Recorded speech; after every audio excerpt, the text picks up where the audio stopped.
Bonjour Margot, bonjour à tous. La revue Franc-Tireur est en kiosque depuis hier et comme nous en avons pris l'habitude, je vais vous lire en ce jeudi la chronique que j'y signe et qui, je l'espère, vous donnera envie d'en lire plus. Depuis vendredi dernier, l'UNRWA est dans la tourmente. Nombre de pays ont interrompu leur versement à cette agence de l'ONU pour les réfugiés palestiniens et c'est une victoire, oui.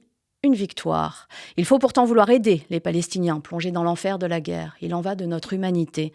Mais pas via cette agence, phagocytée par une idéologie antisémite qui évolue in utero. 12 de ses employés pourraient être impliqués dans l'attaque terroriste du Hamas le 7 octobre dernier. Quand certains tombent de leur chaise, nous écrivions dans Franc-Tireur depuis des semaines que ces milliers d'enseignants et d'employés s'étaient réjouis de ces pogroms. Et nous savions déjà qu'un otage libéré avait été détenu dans la maison d'un enseignant de l'agence. Comme nous savions déjà que l'unité d'élite du Hamas compte nombre de diplômés et d'employés de l'UNRWA, à l'image de ce leader du Hamas tué lors des combats.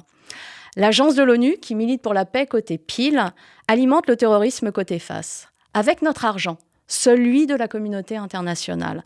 Un budget colossal, 1,17 milliard de dollars en 2022, et des moyens qu'aucune autre cause ne possède, détournés dans un seul but, élever la jeunesse de Gaza dans la haine des Juifs et d'Israël. Depuis une semaine enfin, tout le monde le sait et le voit. Les États-Unis ont annoncé suspendre leur financement à l'agence, 344 millions de dollars en 2022, suivi par nombre de pays, dont le Royaume-Uni et l'Allemagne. La France est la plus timide, se contentant de rappeler qu'elle n'a pas de versement prévu. Et pour cause, elle a déjà versé 60 millions d'euros en 2023 contre 29 millions en 2022 et réserve donc son jugement pour la suite. Léger. Le « en même temps » ne tient plus face au terrorisme, sauf à être pompier et en même temps pyromane. Margot et nos auditeurs, vous pourrez lire ce billet dans la revue Franc-Tireur en kiosque depuis hier. Vous y lirez ce billet, mais aussi le franc-parler de Caroline Fourest, bien sûr. Ça s'appelle « Les Césars dévissent par la vertu » et il y est question de cinéma. Ou presque. L'Académie des Césars, qui devient une Académie des purs, l'a annoncé, les mises en cause par la justice, mises en examen ou condamnées, pourront être récompensées, voilà, pour le respect de la présomption d'innocence, mais ne pourront ni assister à la cérémonie, ni venir chercher leur prix. Voilà pour son bafouement. Caroline Fourest vous raconte une académie qui, voulant soigner des injustices réelles, il y en avait beaucoup, trop, bascule dans leurs injustices inverses, au grand âne, sans doute, du cinéma lui-même. École privée, école publique, la lutte des classes, c'est notre sujet à la une et c'est une vraie question. Et si l'État soutenait un peu moins le privé pour réarmer le public ?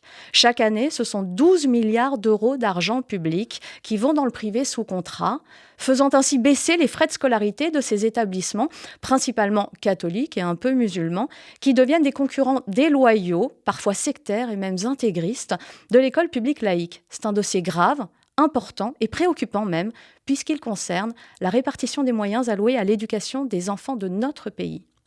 Le portrait qui fâche, c'est celui d'Emmanuel Todd et il est co-signé par David Medioni et Benjamin Cyr. Nostradarus, c'est son nom.